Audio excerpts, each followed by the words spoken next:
La nature a passé des siècles à sculpter l'architecture de la résistance, et le premier prototype est caché dans les jungles d'Indonésie. Oubliez le concept classique de faune. Nous analysons ici le résultat de millénaires d'évolution industrielle, où la biologie opère comme un ingénieur de combat. La chair et les os ne sont pas de simples tissus, mais les composants structurels de plateformes de combat autonomes, des machines de muscles, conçues pour une domination totale des environnements hostiles. Mais ce code génétique contient des anomalies, des espèces cryptiques. Ces créatures défient les modèles standards et imposent une question brutale. Comment cette logique évolutive impossible a-t-elle pu survivre? Vérifiez votre équipement, l'expédition commence maintenant. La nature a passé des millénaires à sculpter une architecture de résistance absolue. Et le premier prototype de cette ingénierie biologique se trouve au cœur des jungles d'Indonésie. Voici le banteng. Ce n'est pas simplement un animal, c'est un titan de 800 kg de muscles compacts, une hauteur au garrot d'1,65 m. Visuellement, l'espèce fonctionne sur un contraste brutal. Alors que les femelles arborent une teinte rousse pour se fondre dans la terre, les mâles dominants virent au bleu nuit ou au noir profond. Une armure sombre, marquée uniquement par des chaussettes blanches aux pattes. C'est le code source génétique. Le banteng est l'ancêtre direct du bétail de Bali, la matrice sauvage que l'homme a tenté de copier. Votre bétail domestique n'est qu'une version démilitarisée de cette machine de guerre naturelle. Mais ce design original risque de s'effacer. La plus grande menace pour sa survie n'est pas seulement la déforestation, mais l'hybridation génétique irréversible avec les troupeaux domestiques qu'il a lui-même engendrés. Des plaines ouvertes d'Indonésie, nous plongeons brutalement dans le labyrinthe vert de l'Afrique centrale. Ici, l'horizon disparaît. C'est le domaine du Syncerus cafernanus, le buffle de forêt. Une masse compacte de 250 à 450 kg, conçue non pour la parade, mais pour la pénétration. Dans cette densité, l'envergure est un piège mortel. L'évolution a donc modifié le châssis. Contrairement à son cousin des savanes, ses cornes ne s'écartent pas vers l'extérieur. Elles sont balayées vers l'arrière, profilées le long du cou pour l'aérodynamisme pur. Cette géométrie lui permet de glisser à travers les lianes et les murs de végétation sans jamais s'accrocher. Il ne cherche pas le chemin, il le fabrique. Tel un brise-glace végétal, il ouvre physiquement des tunnels dans la biomasse impénétrable. Ce travail de forçat fait de lui l'architecte de l'écosystème. Ses sillages deviennent des autoroutes vitales pour les espèces plus fragiles. Mais cette capacité à se fondre dans la matière dense a un prix pour l'intrus. Son pelage rougeâtre l'absorbe dans la pénombre. Dans le sous-bois, il est indétectable jusqu'au dernier mètre. Le silence absolu avant le choc. Si le buffle de forêt semblait compact, l'évolution a poussé la compression encore plus loin sur l'archipel philippin. Nous passons de 450 kg à un format encore plus radicalement réduit. C'est le Bubalus mindorensis. Le tamaro, 1 mètre de hauteur au garrot, 300 kg.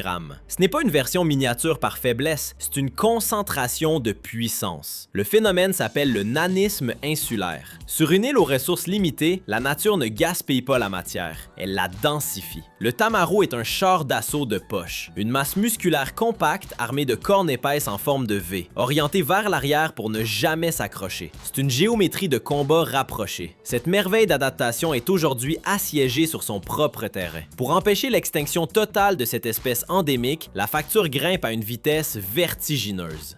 Les programmes internationaux de sauvegarde mobilisent désormais des centaines de milliers d'euros. Oubliez la compression insulaire. Ici, l'évolution change radicalement d'échelle et multiplie la masse par 4. Le buffle d'eau sauvage n'est pas simplement un animal, c'est le dreadnought des marécages asiatiques. Un mâle dominant affiche 1200 kg sur la balance. C'est le poids d'une voiture compacte, mais vivante et chargée de testostérone. Sa silhouette est dominée par une géométrie crânienne unique, des cornes en croissant d'une envergure de 2 mètres. C'est plus large que l'envergure d'un homme adulte bras écartés. Lorsqu'une telle masse se déplace dans les plaines inondables, l'eau ne coule pas, elle est violemment chassée avec un bruit lourd d'éclaboussure et de succion. Ce gigantisme est une stratégie de survie brute. Face à ce mur de muscles, même le tigre du Bengale, le prédateur suprême, hésite à lancer l'assaut. Une seule charge de ses cornes peut briser la colonne vertébrale d'un félin en plein saut. Mais aujourd'hui, ce titan doit livrer une bataille inégale pour son territoire face à l'avancée inexorable de l'homme. Nous quittons la touffeur des plaines pour une ascension verticale vers le toit du monde.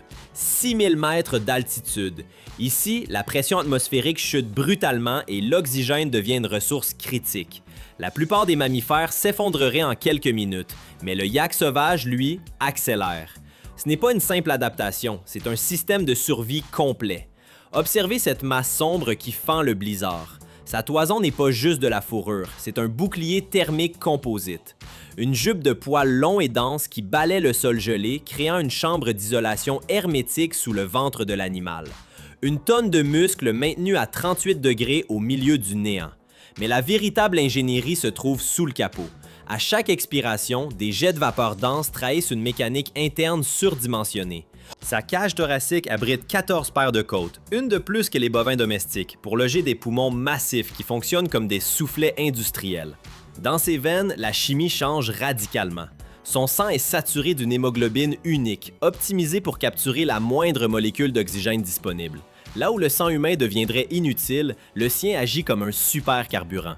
C'est un dantesque exploit biologique. Pourtant, même ce froid tibétain semble clément face aux températures absolues qui nous attendent au cercle polaire. Si l'air du Tibet est rare, celui de l'Arctique est une lame de rasoir gelée. Ici, la survie ne dépend pas de l'oxygène, mais de l'isolation absolue. Le bœuf musqué. Une relique du Pléistocène qui ne doit sa survie qu'à une anomalie textile. 400 kg. Apparenté génétiquement à la chèvre, mais bâti comme un tank de la préhistoire. Son armure thermique, le Kiviut, est une merveille de thermodynamique. En plan macro, ce duvet sous-jacent est plus fin que le cachemire. Il piège une couche d'air immobile contre l'épiderme, créant une zone tampon inviolable. Le vent polaire hurle à moins 50 degrés, frappe la bourre externe, mais le froid ne touche jamais la peau. 8 fois plus chaud que la laine de mouton. C'est un scaphandre biologique plus performant que nos meilleurs synthétiques. Mais l'isolation ne protège pas des prédateurs. Face à la meute de loups, le troupeau n'a nulle part où fuir sur la glace. Ils engagent la manœuvre statique. Les mâles forment un mur infranchissable, leurs cornes fusionnées à la base du crâne agissant comme un bouclier osseux. Les épaules se touchent, les têtes s'abaissent et le cercle défensif se verrouille hermétiquement autour des petits. Même une isolation thermique absolue ne protège pas de l'extinction. Lorsque les mécanismes de défense naturelle échouent face à l'homme, la survie de l'espèce devient un pur défi d'ingénierie. 1927. Le dernier bison sauvage s'effondre en Pologne. 0 survivant en liberté. L'animal le plus massif du continent est techniquement effacé de la carte. Ce qui suit n'est pas une simple conservation, c'est un redémarrage système. À partir d'une poignée de spécimens de zoo, les biologistes réassemblent la population, gène par gène, pour la réinjecter dans les forêts de Roumanie et d'Espagne. L'animal reconstruit est une machine biologique distincte. Contrairement à son cousin américain, conçu comme un bélier rigide de plaine, le bison d'Europe possède une architecture adaptée au slalom forestier. Cou plus flexible, membres allongés, une structure optimisée pour nettoyer les sous-bois denses. L'Europe a failli perdre définitivement ce géant, dont le poids de combat atteint 920 kg. Si le bison a été sauvé in extremis, pour le patriarche des bovins, le chronomètre s'est arrêté il y a 4 siècles. Mais la science tente aujourd'hui l'impossible. Peut-on réellement ressusciter l'ancêtre génétique de tout le bétail moderne? Le dernier auroch s'est éteint en Pologne en 1627. Fin de la ligne. Ce géant d'1,80 m au garrot dominait l'Eurasie avec ses cornes massives orientées vers l'avant. Aujourd'hui, le programme Tauros ne cherche pas à cloner, mais à reconstruire la bête. C'est de l'ingénierie inversée appliquée au vivant. Les chercheurs utilisent des races primitives rustiques comme un jeu de construction génétique. Ils isolent les traits archaïques, ils croisent les lignées, ils assemblent les pièces du puzzle génération après génération pour remonter le temps. L'ambition finale est de réintroduire cet architecte naturel pour qu'il reprenne sa fonction écologique de gestionnaire des paysages européens. Tandis que l'Europe tente de restaurer une ombre du passé par la génétique, les jungles d'Asie abritent déjà un monstre de masse absolue. Le gare est le véritable char d'assaut du monde biologique. Ses mensurations défient la logique standard des ruminants. Une hauteur de 2,20 m au garrot pour un poids qui dépasse souvent 1500 kg. C'est l'équivalent d'une voiture familiale compacte, mais constituée exclusivement de fibres musculaires et d'os denses. Une crête dorsale massive agit comme un levier mécanique, soutenant une puissance frontale capable de renverser n'importe quel obstacle. Même le tigre du Bengale, prédateur alpha de la région, évite tout contact direct avec un mâle adulte. La physique est implacable. L'écart de masse rend l'affrontement suicidaire pour le félin. Face à une telle architecture de combat, la jungle se tait. Le gare domine par la masse d'un solitaire, mais le bison d'Amérique est l'énergie d'une légion. Ici, la puissance ne se mesure pas à l'échelle d'un individu, mais à celle d'un phénomène sismique. Un mâle adulte est un titan de 1000 kg, construit pour la poussée frontale. Cette bosse caractéristique au-dessus des épaules n'est pas une réserve de graisse, c'est une merveille d'ingénierie. Elle abrite des vertèbres allongées, servant de point d'ancrage à des ligaments épais comme des câbles industriels. C'est un levier biologique pur. Le bison abaisse son crâne massif, verrouille ses muscles et transforme son cou en un chasse-neige, capable de déplacer des tonnes de poudreuse compacte pour atteindre l'herbe gelée. Mais la physique change quand la machine se met en mouvement. Malgré cette architecture lourde, la créature atteint 55 km/h, plus rapide qu'un cheval de course sur terrain accidenté. Lorsque des dizaines de millions d'individus se déplaçaient autrefois ensemble, ils ne marchaient pas sur le sol, ils le redessinaient. C'était la plus grande concentration de biomasse mobile de la planète. Le son précède la vue. Une vibration basse fréquence monte par les pieds et résonne dans la cage thoracique.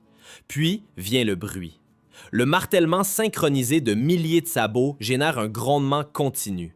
Une onde de choc acoustique qui sature l'air et roule vers l'horizon comme un fleuve en crue. Loin du fracas tectonique des plaines américaines, l'évolution opère un virage radical. Dans les eaux tempérées du sud de l'Australie, la survie ne dépend plus de la masse, mais de l'effacement total. Voici le Phycodurus equus, le dragon de mer feuillu. Ici, le concept de corps animal est abandonné au profit d'une illusion d'optique. Zéro blindage, zéro force brute. Sa stratégie est le camouflage intégral. La texture de sa peau s'étire en de longs lobes charnus, imitant à la perfection la structure cellulaire et les irrégularités des algues brunes. Ce n'est pas une simple couleur, c'est une copie matérielle de son environnement. Le mécanisme de propulsion est presque invisible. Le dragon n'utilise pas ses feuilles pour nager, le moteur est ailleurs. Une nageoire dorsale totalement transparente, pas plus large qu'une pièce de monnaie, vibre à haute fréquence sur son dos. 10 oscillations par seconde. Le mouvement est imperceptible à l'œil nu. L'animal ne semble pas nager, il dérive comme un débris végétal porté par le courant. Plan large, un buisson d'algues denses. Plan serré. L'une de ces algues possède un œil qui pivote. C'est la technologie furtive organique à son paroxysme. Là où le bison transformait le paysage par sa présence, le dragon de mer le conquiert par son absence. Un prédateur passe à quelques centimètres sans rien détecter.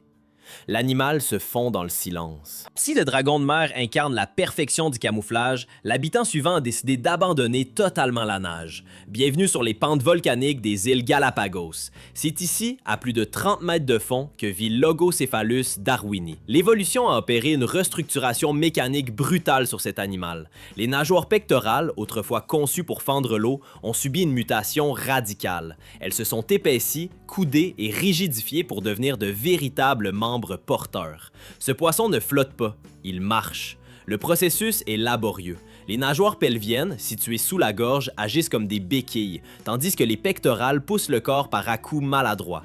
C'est la transformation d'un nageur olympique en véhicule blindé tout-terrain. Au milieu de cette anatomie grise et rugueuse, un détail choque l'œil, des lèvres d'un rouge carmin, saturé à l'extrême. Cette balise visuelle permet aux individus de se reconnaître instantanément dans le bleu sombre des profondeurs. L'évolution a brisé l'architecture standard du poisson pour conquérir le sol. La créature plante ses nageoires dans le sédiment et tire son corps d'un pas lourd vers l'avant. Mais loin de cette maladresse comique, l'obscurité totale cache un mécanisme de cauchemar. Voici le requin lutin, Mitsukurina austoni. Sa peau rose et flasque ressemble à de la chair écorchée, mais c'est une illusion de vulnérabilité. L'anatomie de ce prédateur est une aberration. Ses mâchoires ne sont pas soudées au crâne, mais retenues par des ligaments élastiques sous haute tension, prêts à claquer comme une arbalète chargée. Une proie passe à portée, le temps se dilate. Les ligaments se relâchent, la mâchoire est éjectée du visage comme un piston hydraulique. Elle parcourt la distance à plus de 3 mètres par seconde. C'est une attaque balistique. Le claquement des dents en aiguille précède le mouvement du corps, aspirant la victime dans le vide créé par l'impact.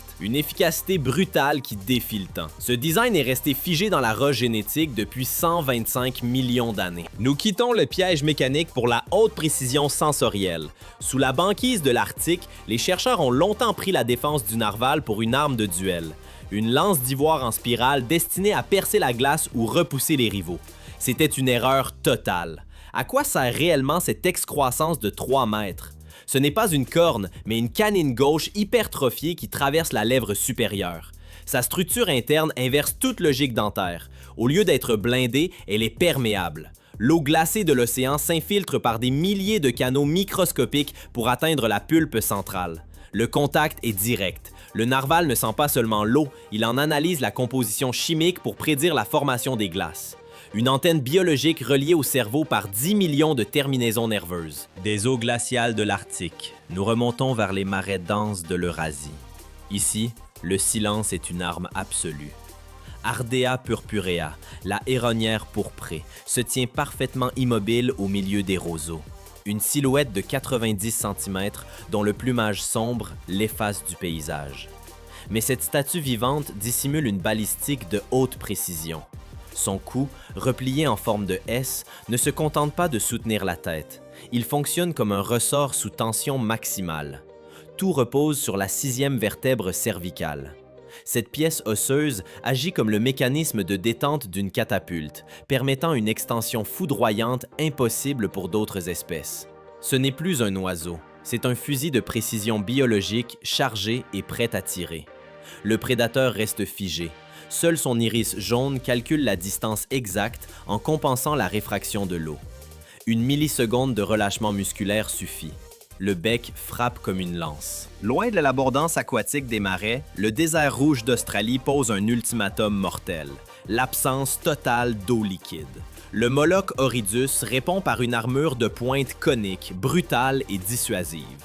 Mais sous cette carapace de guerre se cache une technologie de survie d'une délicatesse microscopique. Sa peau n'est pas une simple enveloppe, c'est un réseau hydraulique passif de haute précision. Entre les écailles courent des milliers de canaux capillaires, plus fins qu'un cheveu humain. La physique change de règle. À cette échelle, l'adhésion moléculaire écrase la gravité. Le lézard pose une patte sur du sable humide. L'eau grimpe verticalement le long de la jambe. Elle serpente à travers les vallées de l'épiderme, défiant la pesanteur pour rejoindre les commissures des lèvres. Le désert est sec, mais les canaux sont inondés. Efficacité du système, 100%. Ce n'est plus de la biologie, c'est de la microfluidique. Ce prédateur n'a pas besoin de baisser la tête pour s'abreuver. Il lui suffit de boire avec son pied. Le désert n'est qu'un laboratoire parmi d'autres. L'ingénierie du vivant s'étend de la force sismique du Gard, une montagne de 1500 kg de muscles, jusqu'à la précision chirurgicale des capillaires du Moloch. Dans les courants aériens, les profondeurs aquatiques ou sur la terre ferme, chaque organisme représente une solution technique unique à un environnement hostile. C'est le triomphe absolu de l'évolution sur le temps. Nos simulations numériques ont permis de visualiser ces mécanismes invisibles, mais la réalité biologique dépasse toute modélisation. Ce ne sont pas simplement des animaux, mais des architectures de survie perfectionnées par des millions d'années d'essais et d'erreurs. Préserver ces géants et ces anomalies microscopiques n'est pas un choix esthétique, c'est la sauvegarde de la bibliothèque génétique de la planète. La complexité est la seule garantie de la survie.